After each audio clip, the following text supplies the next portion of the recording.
नमस्कार मित्रांनो, मी श्याम चटप. आज आपण पेरूच्या बागेमध्ये उभे आहोत. हा तैवान पिंक या जातीचा पेरू.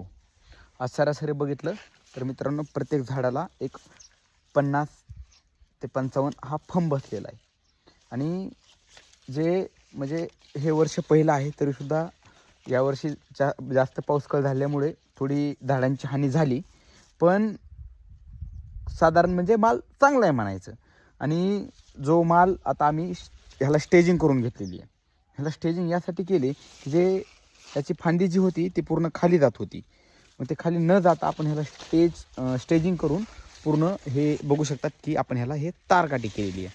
हो का, हे बघा तारकाठी केलेली आहे पूर्ण. म्हणजे प्रत्येक ह्याला हे आपण तारकाठी केली. तारकाठी याच्यासाठी केली की पूर्ण हे स्टेजिंग व्यवस्थित राहावी, माल खाली राहू नये आणि व्यवस्थित ह्याचं म्हणजे हे स्टँड राहावं.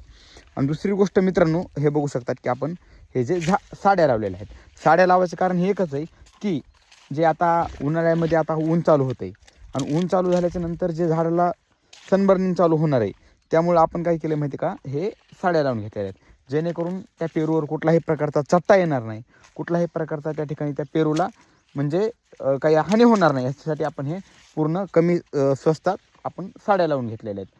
तर मित्रांनो, हे बघू शकतात की पूर्ण एका म्हणजे मराठवाड्यामध्ये, बीड जिल्ह्यामध्ये आणि केस तालुक्यामध्ये ही बाग आपण आणलेली आहे. म्हणजे कष्ट, परिश्रम जर घेतलं तर यश नक्कीच येतं. सुरुवातीला वाटलं येईल का नाही, पण कष्ट चालू होते, हारायचं नाही हे ध्येयाने आपण काम करत होतो. आणि नक्कीच एका महिन्यामध्ये ही बाग मित्रांनो हार्वेस्टिंग होणार आहे. आता याचे किती पैसे झाले, नेमकं किती टनीज झालं, हे आपण पुढच्या व्हिडिओमध्ये नक्की सांगणार मित्रांनो. तोपर्यंत नमस्कार.